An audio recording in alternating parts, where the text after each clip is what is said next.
Okay. Okay, so I guess it is 3 o'clock, so I suppose we can start probably. Have you all got a copy of the Sutta for today? Yeah? Majjhima Nikaya 61.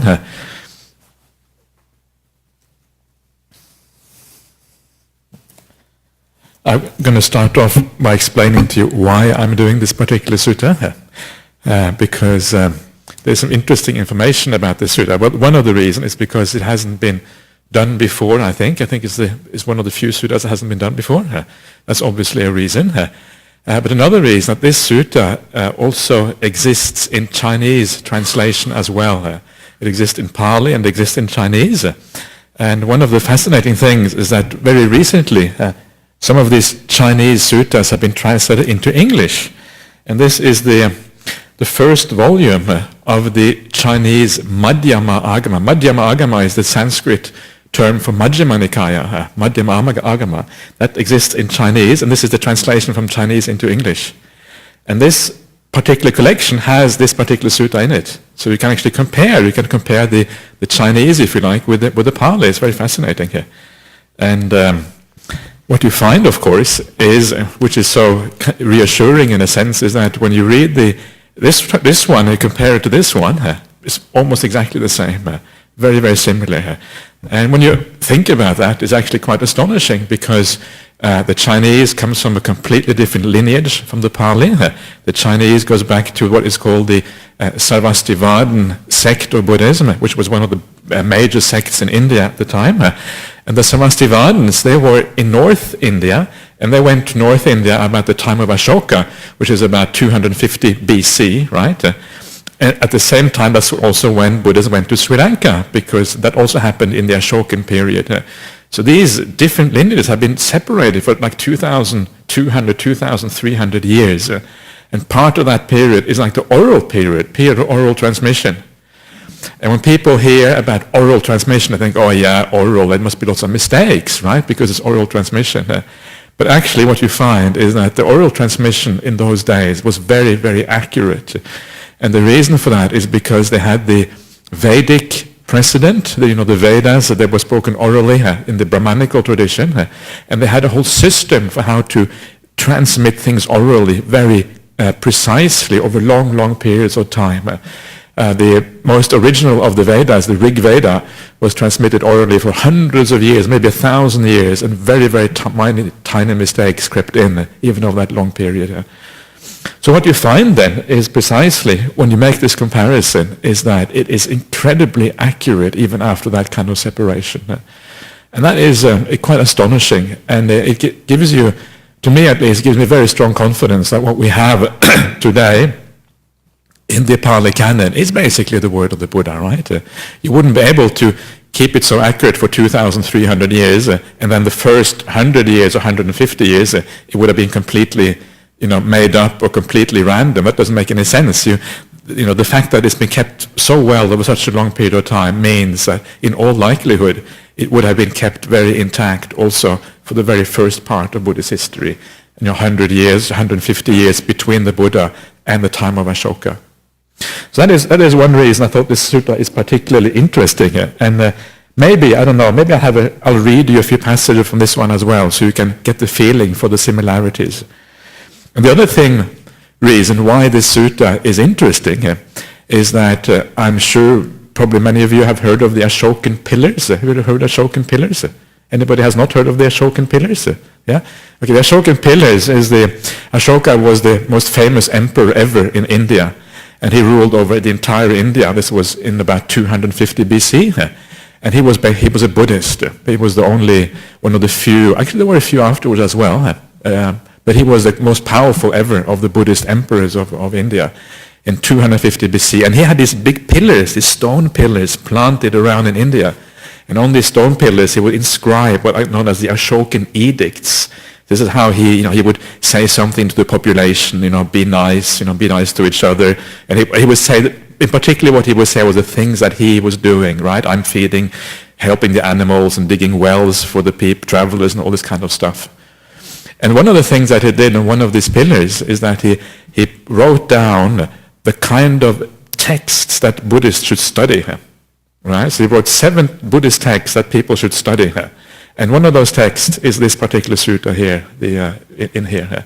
That is actually found on the Ashokan pillars. So there's the archaeological evidence is right there that this sutta existed at the time of the Buddha. So again, very good. Quite interesting that this sutta actually is there. So you can probably see it on this. I think you can probably see it in this day and age if you go to the right place. So you can go and read. If you can read the ancient Brahmanical script, then you should be able to read it in India. It's quite neat, isn't it? You go there and you see this ancient script and it says the same thing. It's it's sort of, wow. Yeah, at least to me it's quite powerful. Okay, any questions about that? Yes, Hui Tong? Yeah. Yeah.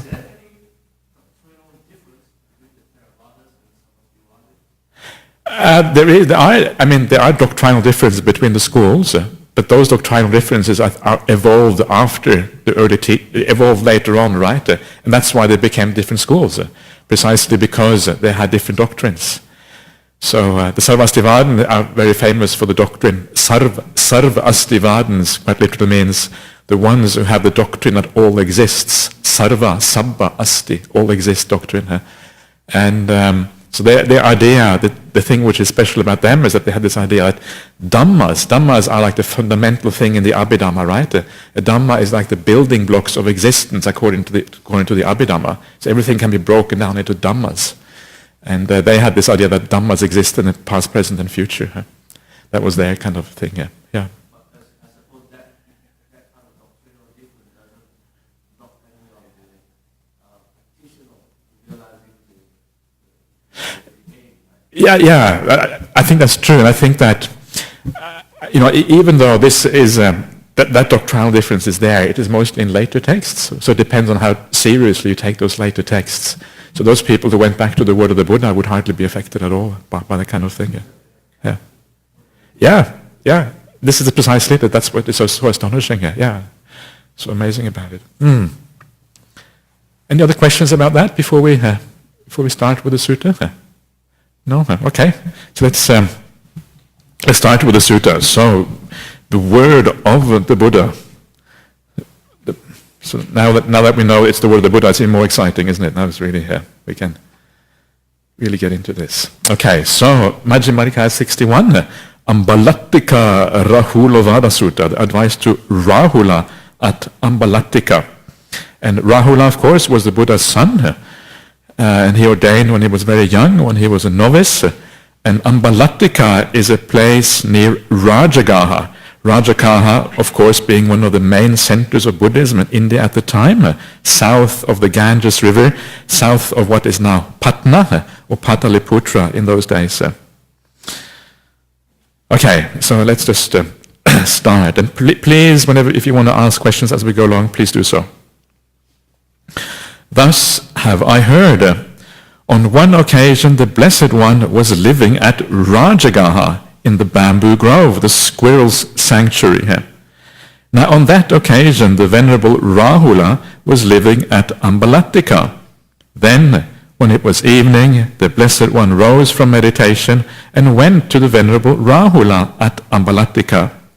The Venerable Rahula saw the Blessed One coming in the distance and made a seat ready and set out water for washing the feet. The Blessed One sat down on the seat made ready and washed his feet. The Venerable Rahula paid homage to him and sat down at one side. So just a very simple little observation, which is kind of interesting here, is the idea that the Buddha washes his own feet, right? It's not the sort of thing that you normally think of, but this is actually what he does. So a lot of the kind of later myths about the Buddha are so often so exaggerated, but he was actually, in many ways, he was a very kind of humble and ordinary monk. He wasn't kind of over kind of protected by people around him. Today, if you go to many Asian countries, you will have lay people. If you're a monk, lay people will often wash your feet for you. So even the Buddha didn't have that, right? So it's kind of, it's a bit embarrassing if the Buddha had to wash his own feet, but you get your feet washed. Maybe. Okay, so that is an interesting little point. And then the Buddha gives the following teaching to Rahula. Then the Blessed One left a little water in the water vessel and asked the Venerable Rahula, Rahula, do you see this little water left in the water vessel? Yes, Venerable Sir. Even so little, Rahula, is the recluseship of those who are not ashamed to tell a deliberate lie. So, interesting here, the lying is so bad according to this, that if you lie, then basically your recluseship, in other words, your monkhood or your nunhood, if you're a nun, or your samanaship, it's the samanaship which actually is the word, the Pali word here, is basically, it's nothing, right? There's just a little bit of water left in the vessel, it's this empty kind of thing here. So that's for lying. So how come lying is considered so bad? I mean, you think, maybe killing living beings, right, or stealing would be bad, but what about lying? Why is that so bad? And the first thing I think to notice here is that this is talking about deliberate lying, right? So what does it mean to deliberately lie?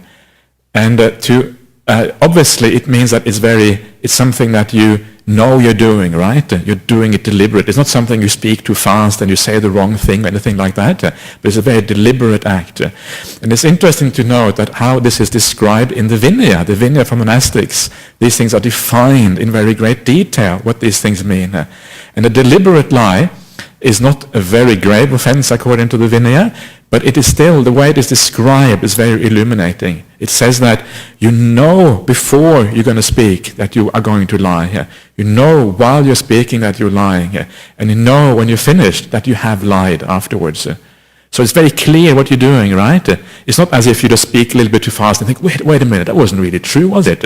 That is not a deliberate lie. It's you know exactly what you're doing. It's a very deliberate thing. And this gives you some idea that what is actually meant here. It's a very clear statement. And that is when it gets very bad, when you're very conscious of what you're doing here. And that is the first thing here. The second thing about deliberate lying, it also depends on your motivation, right? Everything in Buddhism is about motivation.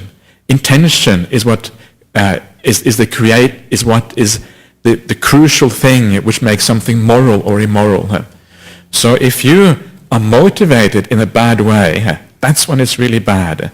But if your motivation is coming from something relatively positive, then it's not so bad. So if you are truly motivated by compassion when you lie, usually you don't have to lie. Usually you can find ways around it. You don't have to get you into that difficult position. But if you are truly motivated by compassion, if you feel that somebody cannot take what you're about to say, there are always some extreme examples you hear about, then if you really are motivated by compassion, then it's not going to be very bad to lie, right? What is your intention? What is your motivation? What is the driving force? Is it greed? Is it anger? Is it delusion? Is your mind clouded? It is in these cases that this is very particularly bad. I think Ajahn Brahmali tells a story of a woman who was in hospital, and her husband had some kind of was going to have some kind of open heart surgery or something like that.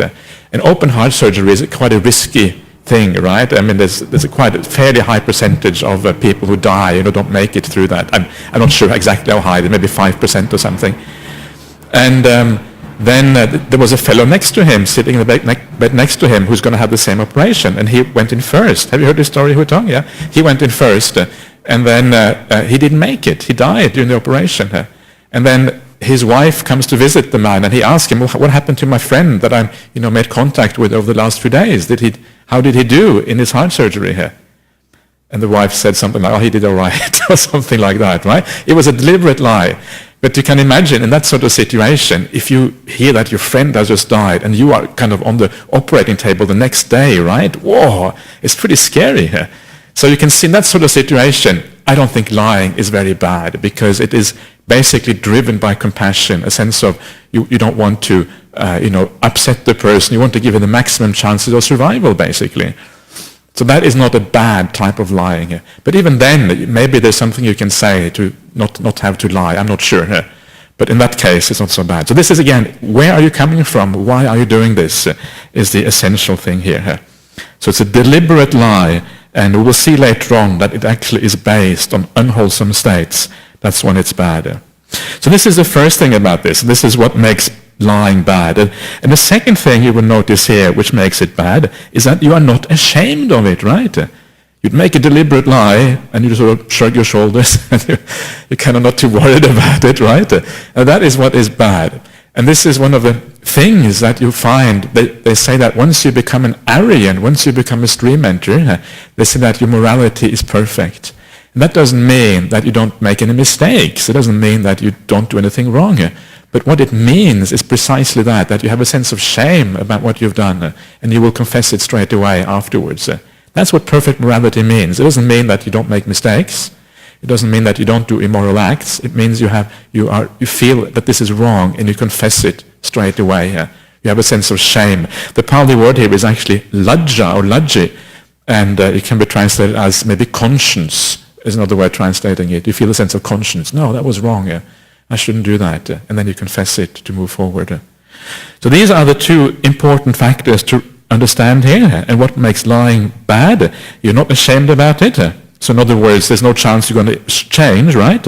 And the second thing, it's very deliberate what you're doing here. These are the two important things. And when you do that, then the lying becomes bad. And it's interesting, in another place in the suttas, the Buddha says that if a person has no problem with lying, if you have no, if lying, like in this case, unashamedly in this sense, then there is no bad act, he says, that you cannot do. In other words, this is a kind of, this shamelessness is something which basically then is kind of permeates your personality, and you can do bad things in any particular way if you do it if you can lie shamelessly like this. And that is why the Buddha says your recluseship is hollow, right? You're going in the opposite direction of what it means to be a samana, to be an ascetic, if you can lie in this way. It is just like the little water in the water vessel. Everybody make sense to everybody? Yeah? Yeah? Yes, John? Yeah. That's a good question. I don't know. It almost sounds like it, doesn't it? That he has done something dodgy. Otherwise, why does he speak like this to him? Yeah, it's interesting, isn't it? I think the commentary said something about that. It said something that he had been kind of messing around or joking around a bit too much or something. And later on in this sutta, it says that you should not even tell a lie as a joke, right? So maybe he had kind of been joking around a bit too much and messing around. So we'll come to that later on. Yeah. Yeah. Yeah.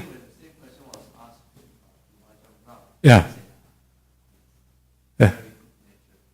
Yeah. Oh, did you say that? Okay. Okay. Yeah. Yeah. Yeah. Yeah. Yeah. Yeah. Yeah. Yeah. Yeah. Okay. You would have thought there would be some trigger or some reason why the Buddha would give him the teaching, unless Rahula was just the person there was many other people in the audience perhaps, and that he was maybe addressing those. That's a possibility. So he was very young, and young people often perhaps mess around a bit, yeah. I think it's very difficult to know exactly what is happening there. But it's true though, I mean Rahula later on is supposed to become an arahant quite early on, so he obviously must have been very pure at the same time. Yeah. Okay. And then the Buddha gives a couple of more similes, just to drive home the point.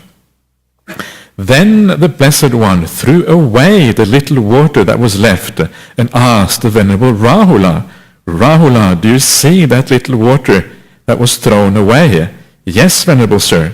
Even so, Rahula, those who are not ashamed to tell a deliberate lie have thrown away their recluseship. Right? You have thrown it away. In other words, it is no longer, you're no longer a recluse really, or an ascetic at that point. Then the Blessed One turned the water vessel upside down and asked the Venerable Rahula, Rahula, do you see this water vessel turned upside down? Yes, Venerable Sir. Even so, Rahula, those who are not ashamed to tell a deliberate lie have turned their monkhood upside down. And of course, not only your monkhood, but if you are a lay disciple and you are kind of trying to practice, you will have turned that lay discipleship a bit upside down as well, right? So either way, it is not good. Quite very strong similes here about the bad effect of lying without any kind of shame. Then the Blessed One turned the vessel right way up again and asked the Venerable Rahula, Rahula, do you see this hollow, empty water vessel? Yes, Venerable Sir, even so, hollow and empty, Rahula, is the monkhood or nunhood of those who are not ashamed to tell a deliberate lie. It's hollow, it's empty, there's nothing really there, there's nothing at the core. Suppose, Rahula, there were a royal tusker elephant with tusks as long as chariot poles, full grown in stature, high-bred and accustomed to battle. In battle he would perform his task with his forefeet and his hind feet, with his forequarters and his hindquarters, with his head and his ears, with his tusk and his tail, yet he would keep back his trunk. Then his rider would think, this royal tusker elephant, with tusks as long as chariot poles, etc., performs his task in battle with his forefeet and hind feet, etc., yet he keeps back his trunk. He has not yet given up his life. But when the royal tusker elephant performs his task in battle with his forefeet and his hind feet, with his forequarters and his hindquarters, with his head and his ears, with his tusks and his tails, and also with his trunk, then his rider would think, this royal tusker elephant, with tusks as long as chariot pole, performs his task in battle with forefeet and hind feet, and also with his trunk. He has given up his life. There is nothing this royal tusker elephant would not do. So too, Rahula, when one is not ashamed to tell a deliberate lie, there is no evil, I say, that one would not do. There you are, that's the quote right there. There's no evil, I say, that one would not do. Therefore, Rahula, you should train thus, I will not utter a falsehood even as a joke. So it is like the elephant, he has given up his life because he will do whatever the rider tells him, right? Regardless of the consequences. He will not think of the consequences anymore. This is the issue here. The consequences are irrelevant. If I die, okay, that will just have to happen. In the same way, you lie, you don't think of the consequences. The mahout or the rider, in that case, will be the defilements, right? The defilements of the mind are the rider that rides you, and they make you do whatever. You just follow the commands of the defilements regardless. And then you do that, you don't think of the consequences of your actions in the same way. So it's a bit scary to be kind of having these defilements kind of in charge, isn't it? Sort of riding us and taking us around. Yeah, and then it says at the end, I will not utter falsehood even as a joke. And the Pali here, it seems to me, it doesn't mean that you can't tell jokes. What it means is that you're not going to tell a lie and make that lie into a joke, so to speak. I'm going to tell a lie, but not seriously, and sort of laugh about it afterwards. That's what it means. It doesn't mean actually telling jokes. So I will not utter falsehood even as a joke means lying as a joke, rather than telling a joke which includes some obvious untrue stories. Okay. What do you think, Rahula? So now that's the first part of the sutta, and now we move on to the second part. What do you think, Rahula? What is the purpose of a mirror? It is for the purpose of reflection, Venerable Sir. So too, Rahula, an action with the body should be done after repeated reflection. An action by speed should be done after repeated reflection.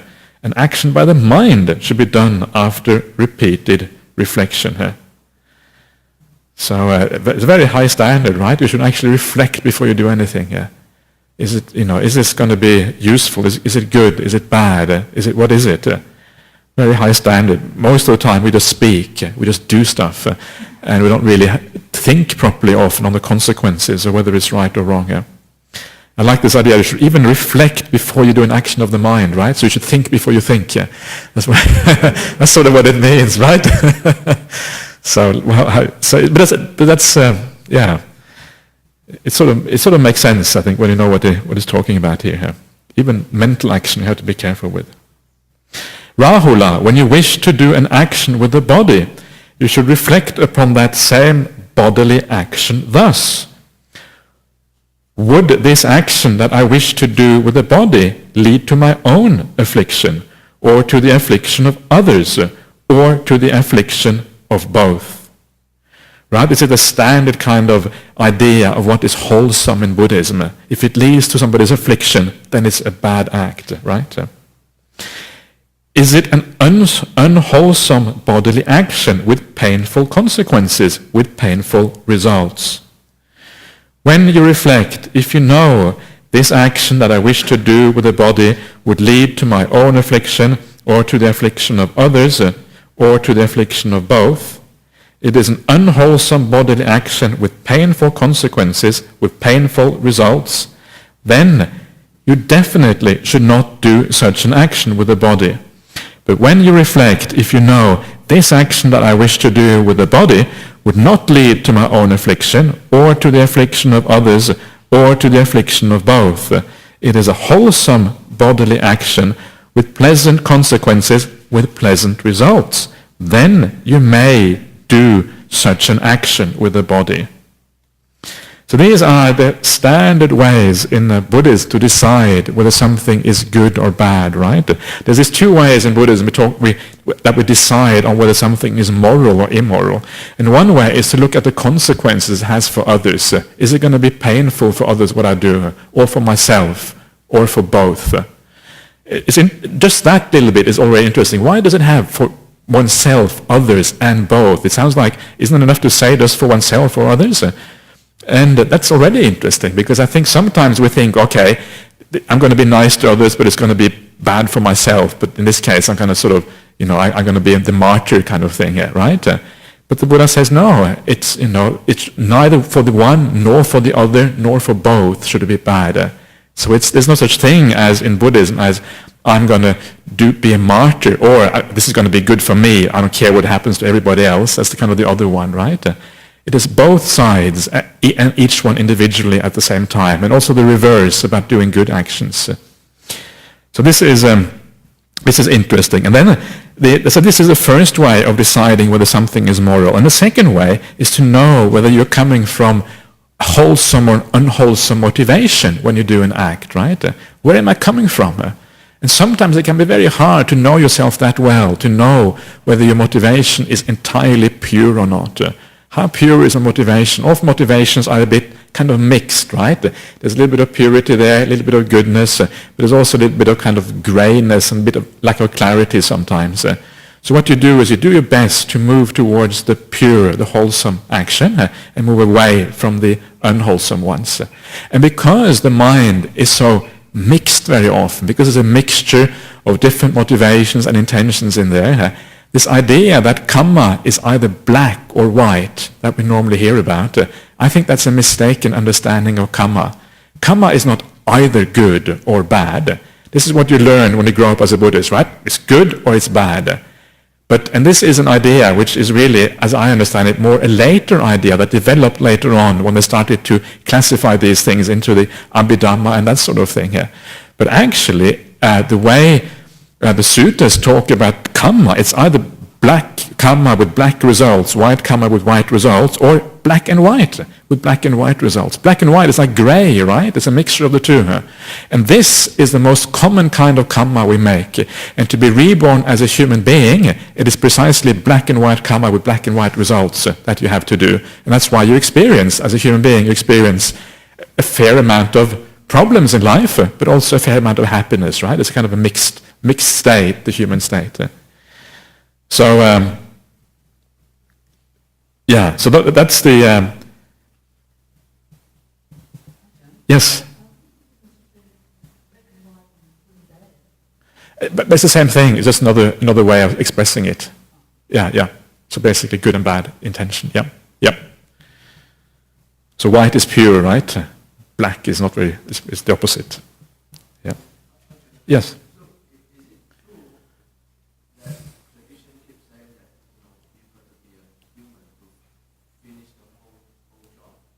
I don't think it's true, actually. I don't think it's true. I think that is an exaggeration. I don't know where that comes from. It's not in the sutras. It has become a kind of the thing people say. It's the said thing that you have to be human to get anywhere on the path. And that's the best place to be reborn. These kind of things. Yeah. The last stage. Yeah, I don't think so. This is the thing, you see in the sutras, you see the Buddha teaching the devas, and often they get all kind of attainments as devas. This seems to be quite common here. I don't think you have to be human. I think that's a big exaggeration. And people often make this aspiration, I'm going to be reborn as a human in my next life, otherwise I might not get enlightened, right? But I think that is, I don't think there is necessarily any good grounds for saying that. I mean, if you get reborn as a human, there's a very big chance you will not be a Buddhist. There's all kind of places you can be reborn, which are very hard to come into contact with Buddhism. And so, I'm more in favor of just allowing karma to take its own course rather than trying to control things. Usually when you try to control things, you usually end up messing it up anyway. That's usually what happens. Yeah. Okay. But one of the interesting things here, I think, is that there's two different ways of deciding whether something is wholesome or unwholesome, right? One is based on your intention. What is your motivation? What is your intention? You look inside of yourself and you think, okay, am I coming from purity or not? And the other one is to look at the result. Am I doing something which is going to be for the happiness of other people? And sometimes you might think that, are those two the same or are they different? Is this the same thing here? To look at your intention as looking at the results? And it's not straight away obvious, right? I mean, you might come from a good intention, but you might still hurt somebody else, right? You try to do what is right, but the other person gets hurt. So it seems to be maybe a clash here between the two ways of looking at it. Is there a clash? And I think these two ways actually are not clashing at all. I think they are basically the same thing here. And the reason is, of course, sometimes you can actually hurt other people by what you do. But it's not, if you are coming from purity, it's not you who are hurting them. They are hurting themselves because of their own delusion or their own stupidity, I think. I think that's the reason why it's happening here. So as long as you are doing what is right, then you're also giving the other person a chance for happiness to the best of your ability.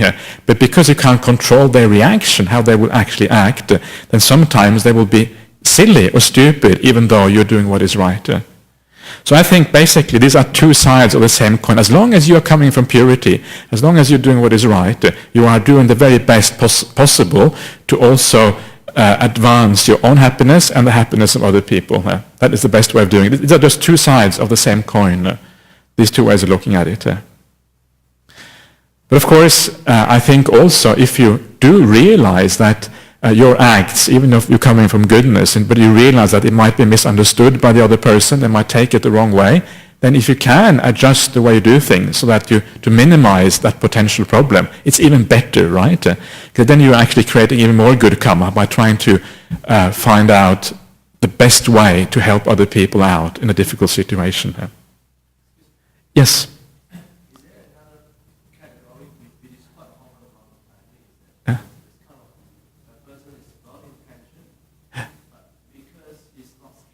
Yeah. Right. Yeah. Yeah. Yeah. Yeah. Yeah. I think that's probably true. It sounds like a very human kind of thing, doesn't it? You are well intentioned, but it doesn't actually work out. So I think that's probably the case. But you just do your best, right? And then sometimes you learn from your mistakes. Okay, I was well intentioned, I did my best, it didn't work out right. Where did I go wrong? What can I do to change next time around, right? You try to learn from what you do wrong here. And then you are on the right track. So don't always expect your goodness to bear results. Sometimes you won't. But that's okay. In general it will bear results. That's good enough. It will be a general positive effect there. Yeah. It's very hard to be it's very hard to be wise when you're deluded. So you This is the problem, right? With delusion, you can't really see it. Okay, so then when you see either in these two, and both of these ways are valid ways of thinking. Will I hurt somebody myself, or am I coming from defilements? These are both valid ways of looking at it, and some people would prefer looking at things in one way or the other. I think the most powerful, in the end, way of looking at it is actually understanding your defilements and knowing where you're coming from. That is probably the best one. Okay, and then when you do that, then we will not do that sort of action if it is coming from that, but if it is not, then you may do such an action with the body. Okay, so then that's the actions of the body, then we have the actions of speech. Also, Rahula, while you are doing an action with the body, you should reflect upon that same action thus. Okay, not yet. Speech comes later down. You should reflect upon that same bodily action thus. Does this action that I'm doing with the body lead to my own affliction, or to the affliction of others, or to the affliction of both? Is it an unwholesome bodily action with painful consequences, with painful results? When you reflect, if you know this action that I'm doing with the body leads to my own affliction, or to the affliction of others, or to the affliction of both, it is an unwholesome bodily action with painful consequences, with painful results, then you should suspend such a bodily action. But when you reflect, if you know this action that I'm doing with the body does not lead to my own affliction, or to the affliction of others, or to the affliction of both, it is a wholesome bodily action with pleasant consequences, with pleasant results, then you may continue in such a bodily action. So, in other words, you reflect beforehand, you reflect while you're doing it, right? And if you find that you're doing the wrong thing while you're doing it, then you stop right there. You don't have a sense of pride, well, I've started now, I've got to continue, because otherwise I look strange if I sort of stop halfway. But you actually say, wait a minute, what is really important in life? Important in life is to live a good life. This is what matters in the end. So forget about pride, forget about all those other things. I'm just going to stop this, what I'm doing here. And if I look kind of silly to other people, so be it. Also, Rahula, after you have done an action with the body, you should reflect upon that same bodily action thus. Did this action that I did with the body lead to my own affliction, or to the affliction of others, or to the affliction of both? Was it an unwholesome bodily action with painful consequences, with painful results? When you reflect, if you know this action that I did with the body led to my own affliction, or to the affliction of others, or to the affliction of both, it was an unwholesome bodily action with painful consequences, with painful results, then you should confess such a bodily action. Reveal it and lay it open to the teacher and to your wise companions in the holy life. Having confessed it, revealed it, and laid it open, you should undertake restraint for the future. But when you reflect, if you know this action that I did with the body did not lead to my own affliction, or to the affliction of others, or to the affliction of both, it was wholesome bodily action with pleasant consequences, pleasant results, you can abide happy and glad, training day and night in wholesome states. So you also reflect afterwards, after you've done the action. You're taking morality very seriously here, right? Very, very seriously. How can I actually change? How can I become a better person? This is kind of the focus of your life here. And of course, for a monastic, that would hopefully often be true, that is the focus of your life. And then you confess it. And this is what I was mentioning before, that if you are an Aryan, you cannot not confess something you have done which is wrong. This is a natural thing because of a very strong sense of conscience. And so this is what we do as monastics. If we have done anything that breaks the Patimokkha rules, then you have to confess it to one of your fellow monks. And you have to say, well, I've done this. And you also undertake to restrain yourself in the future at the same time. And sometimes this can maybe be good to do as lay people as well. If you've done something you feel is wrong, sometimes it can be nice to say it to someone perhaps. Maybe that sort of helps you to restrain or something. If you feel like doing it, maybe that means it's a good thing to do.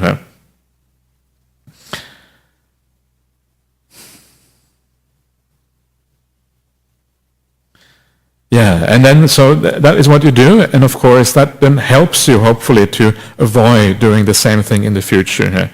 But if you know that what you have done is a good act, then it says very nicely here that if that's what you do, then you can abide happy and glad. Happy and glad, piti and pamudja, I think are the Pali words here. Happy and glad, training day and night in wholesome states. So in other words, training day and night in the states that you are already undertaking, in a sense, right? So that's what is going on here. So I think let's have a quick look if I can find this sutta.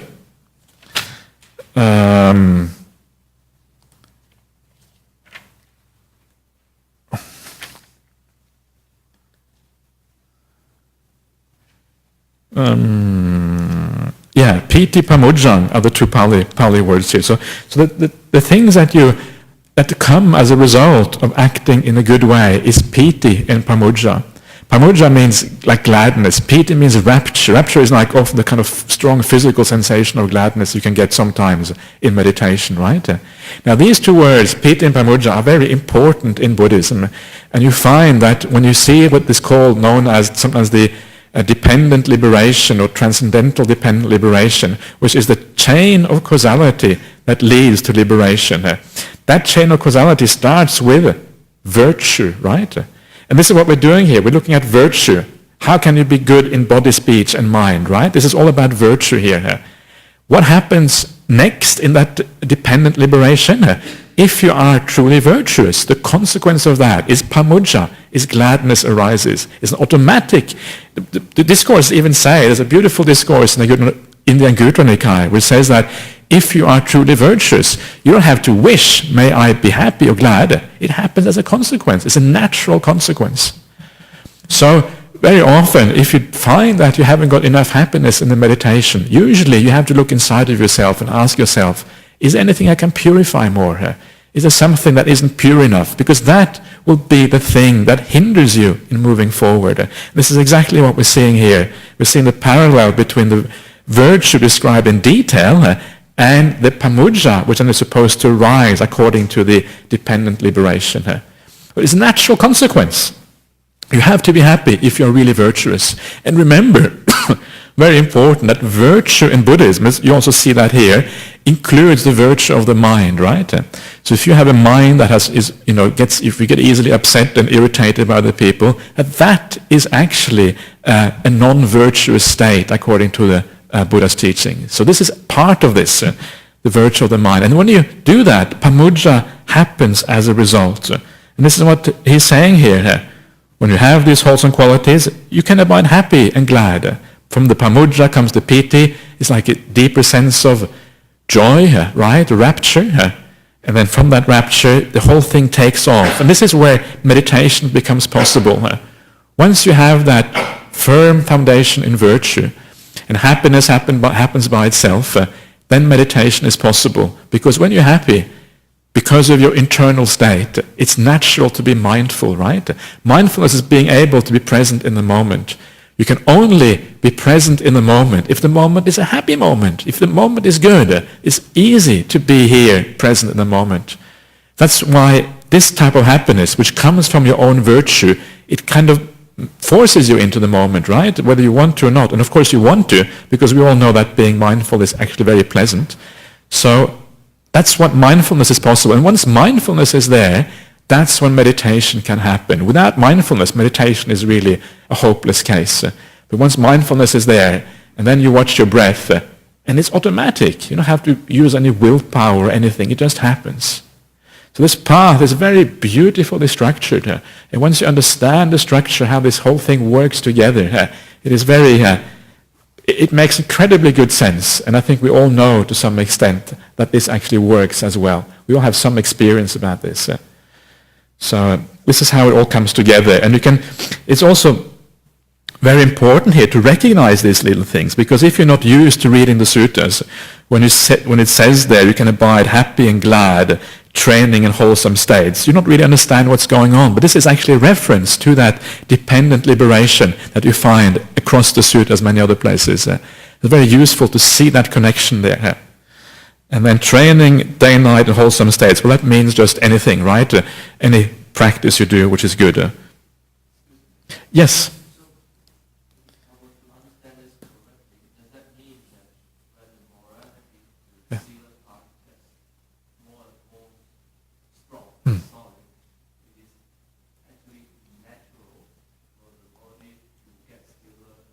Yeah.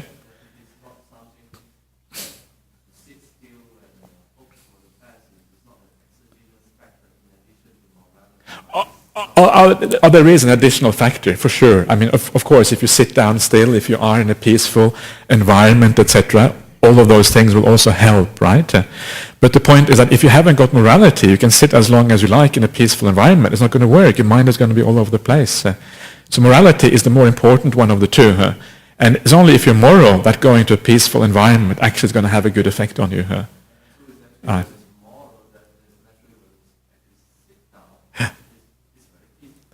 Yeah, exactly.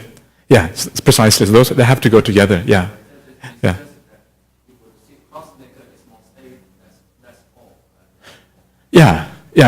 So as long as you're in a peaceful place, it doesn't really matter. The other stuff is just quite irrelevant. Yeah. But of course, I mean, if you have a busy life, if you have 2 kids, then of course it's going to be, you're going to feel stressed sometimes and restless, all this kind of thing. That's just the nature of things. But then, because you have the morality there and you're able to keep the sila going, when you withdraw a little bit, you will find that you become peaceful relatively quickly. That is Yeah. Okay. Good. Yeah. Good. Okay. So,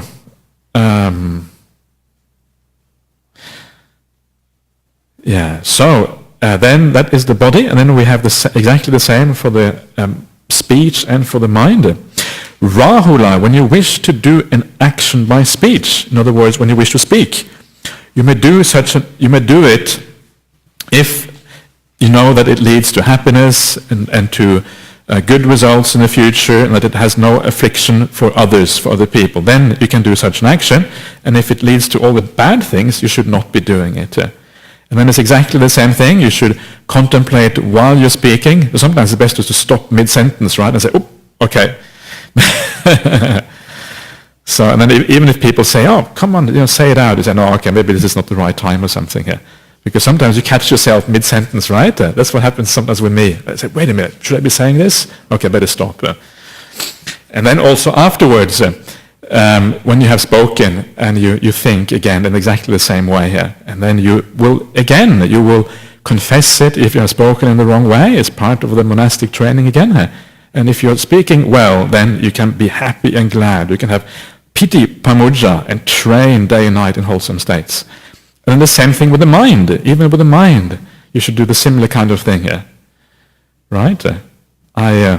This may be easier in monastic life, where you have a bit more space perhaps than in lay life, but it's interesting that it's actually even mentioned here.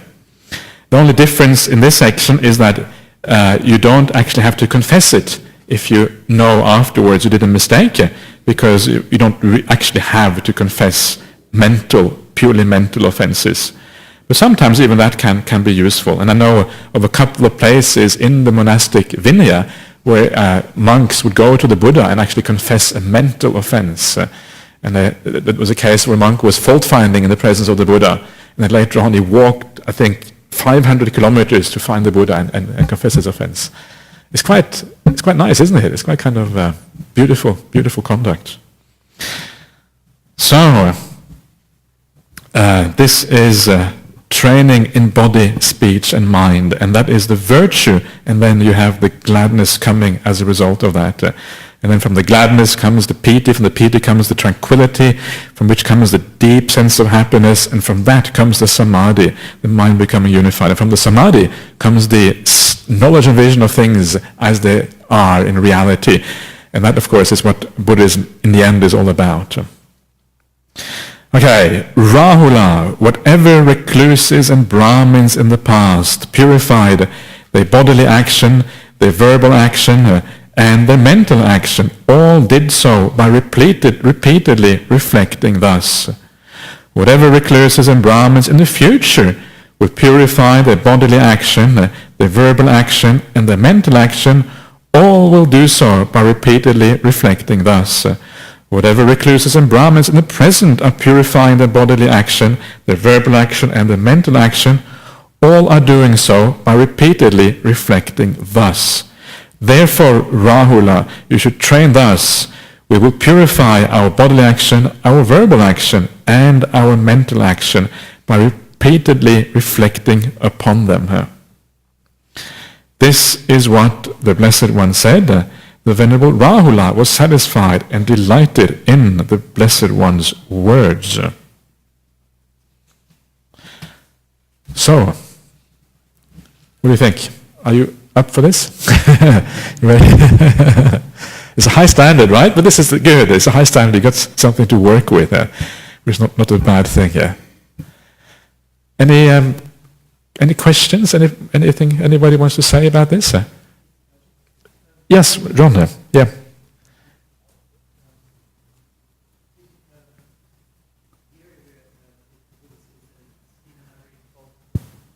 Even uttering falsehoods as a joke. Could you explain that a bit more?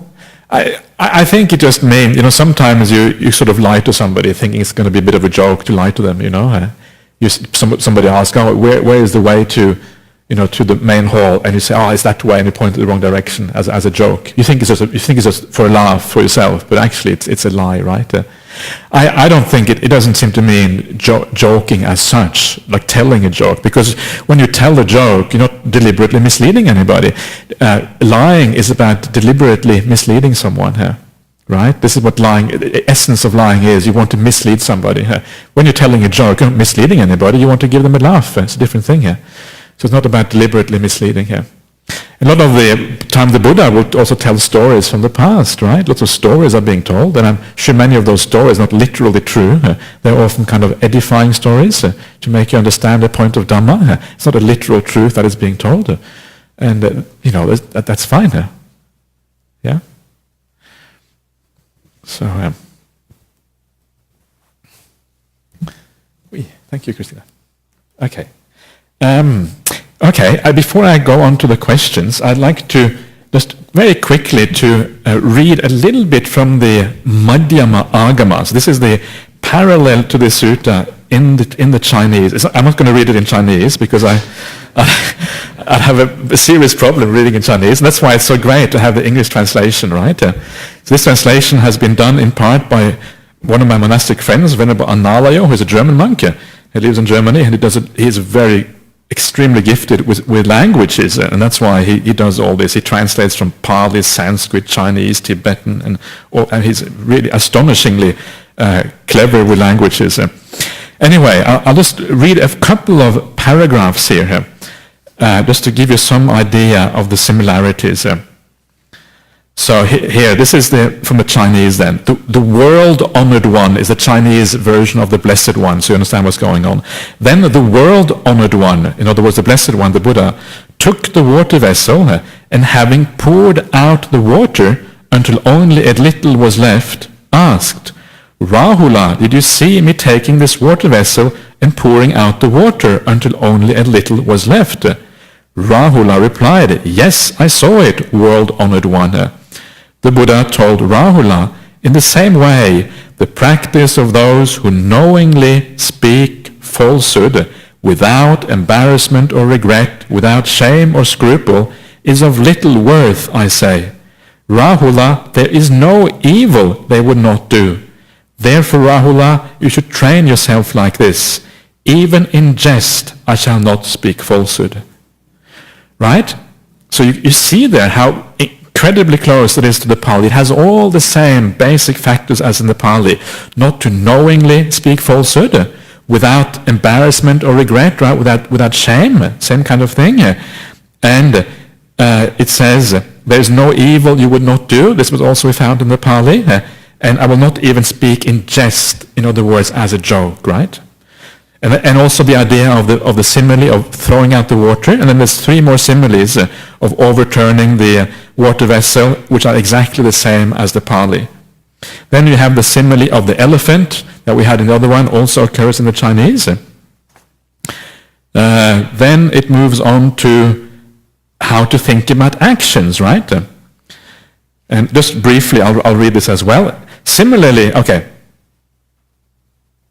Yeah, so first of all, the Buddha asked Rahula further, what do you think, Rahula, for what purpose do people use a mirror, right? Venerable Rahula replied, world-honored one, they wish to examine their face to see if it is clean or not. In the Pali it had reflection. The Buddha continued, similarly, Rahula, if you are about to perform a bodily action, then examine that bodily action. I am about to perform a bodily action. Is it a bodily action that is pure or impure? Am I doing it for myself or for another? Rahula, if on examining it you know, I'm about to perform a bodily action, and that bodily action is impure either for myself or for another, it is unwholesome, it has suffering as its fruit, it will result in the experience of suffering. Then, Rahula, you should abandon that bodily action that you are about to perform. But Rahula, if on examining it thus, I am about to perform the bodily action, and that bodily action is pure, either for myself or for another, it is wholesome and has happiness as its fruit, and will result in the experience of happiness, then, Rahula, you should approve of that bodily action that you are about to perform. Right? So you can see the essential message is exactly the same as in the Pali. And then it goes on to say that you think about it while you do it, after you have done it, by speech and also by mind. Everything is the same as in the Pali. And then even the very last paragraph, the one about ascetics and Brahmins in the past, present and future, who purified their actions, did it in exactly this way, exactly the same as in the Pali. And what you will notice here, that the main difference between the 2 suttas is that in the Chinese version they've added some verses, and these verses are not found in the Pali, and these verses are basically just reiterating pretty much what the prose says. So you have the verses, that's an addition, and you also find that some of the details around it are different. For example, it says that Venerable Rahula was staying not at Ambalatthika, but he was staying in the hot spring grove instead. Well, both are just different places in Rajagaha, right? And it says that instead of the Buddha going to him in the evening, he went to him in the morning, right after alms round. And this is typical what you find. You find that the essence of the suttas are almost exactly the same between the Chinese, Tibetan, Sanskrit, Pali. But then when you look at some of the circumstantial material, the narrative, you find it often has a little bit different, slight variations in that. And then there might be some additions like the verses and that sort of thing. That's what it really is. So this is how close it is. It is almost identical, I would say. That's how close it is, these two traditions. And this is what I mean. You feel, wow, this really is the word of the Buddha that we have. Does that make sense what I'm saying, everybody? Yeah? Yeah?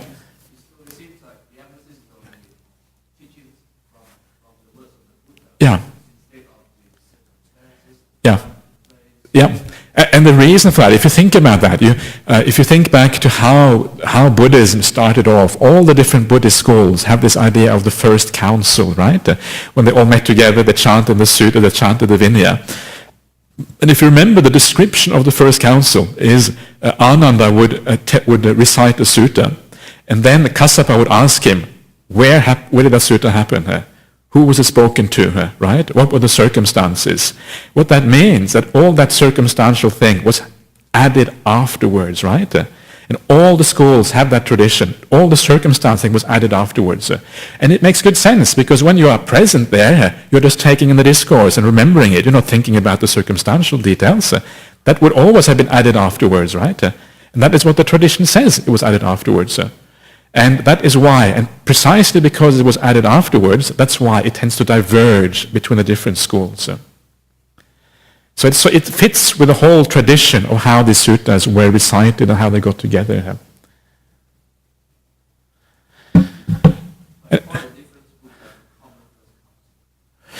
The thing is that some of the suttas may have been collected at the first council, others were collected later on. Remember, the Buddha laid down the 4 great standards. The 4 great standards are basically how to decide whether a sutta is authentic or not. There is that famous passage in the first council, which is very interesting. There's a monk called Purana. Remember that story of Purana? And Purana, just after the council is finished, Purana comes along, Venerable Purana, and they tell him, "Oh, we've just been reciting the discourse of the Buddha, right? So you should learn it in this way." And Purana says, "No, I have learned the suttas in my way, and I will remember them in my way." That's what he says. Yes, right. I've heard it from the Buddha. I've heard them in this way from the Buddha. Yeah, yeah. So I will hold to them in this way. And of course, that would have been the case. Many monks would have heard different suttas in different ways, and that would then have been added over time, right? So the first council, who knows, it may have been a very small thing, maybe only a few suttas, and then gradually it would have expanded over time. And as the school started to depart in different directions,